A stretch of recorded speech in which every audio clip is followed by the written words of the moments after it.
नमस्कार, आप देख रहे हैं voice of MP news channel और मैं आपके साथ वंशिका शर्मा। गणतंत्र दिवस की आप सभी को हार्दिक बधाई, शुभकामनाएं। गणतंत्र दिवस राष्ट्रीय पर्व है जिसे हर साल 26 जनवरी को धूमधाम से मनाया जाता है। यह दिन एक भारतीय के लिए गर्व का दिन होता है। 26 जनवरी का दिन कई मायनों में खास है क्योंकि यह दिन हमारे गणतंत्र होने की याद दिलाता है। इतिहास के पन्नों में इस दिन को इसलिए खास माना जाता है क्योंकि इसी दिन देश में लोकतंत्र की स्थापना हुई। इसी खास मौके का जश्न मनाने के लिए मकसद से हर साल 26 जनवरी को गणतंत्र दिवस मनाया जाता है। इसी मौके पर देश भर में जश्न का माहौल रहता है। साथ ही देश की राजधानी दिल्ली में कर्तव्य पथ पर इस दिन परेड का आयोजन भी किया जाता है।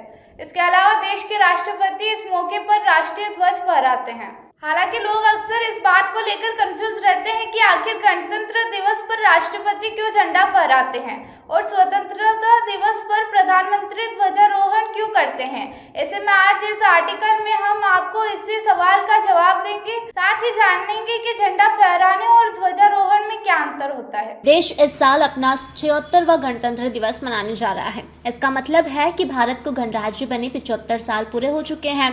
इस खास मौके के लिए देश भर में जोरों शोरों से तैयारियां की गई है। हर साल की तरह इस साल भी 26 जनवरी यानी गणतंत्र दिवस के मौके पर देश के राष्ट्रपति राष्ट्रीय ध्वज फहराएंगे। झंडा फहराने के लिए राष्ट्रीय ध्वज को पॉल से ऊपर की तरफ बांधा जाता है और फिर राष्ट्रपति रस्सी खींचकर झंडा फहराते हैं। वहीं स्वतंत्रता दिवस के मौके पर ध्वजारोहण किया जाता है जो कि झंडा फहराने से काफी अलग होता है। 15 अगस्त के मौके पर दिल्ली के लाल किले पर देश के प्रधानमंत्री ध्वजारोहण करते हैं। ध्वजारोहण झंडा फहराने से अलग होता है। इस मौके पर राष्ट्रीय ध्वज को ऊपर की तरफ खींचा जाता है और फिर फहराया जाता है। ऐसा इसलिए किया जाता है क्योंकि जब हमारा देश गुलामी से आज़ाद हुआ था तो उस समय अंग्रेजी सरकार का झंडा उतारकर हमारे राष्ट्रीय ध्वज को ऊपर चढ़ाया गया था। यही वजह है कि 15 अगस्त यानी स्वतंत्रता दिवस के दिन झंडे को ऊपर की तरफ चढ़ाया जाता है और फिर फहराते हैं।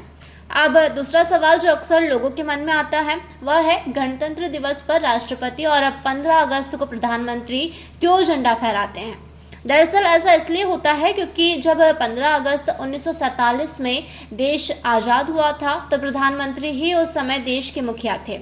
इसलिए तत्कालीन प्रधानमंत्री जवाहरलाल नेहरू ने ध्वजारोहण किया था।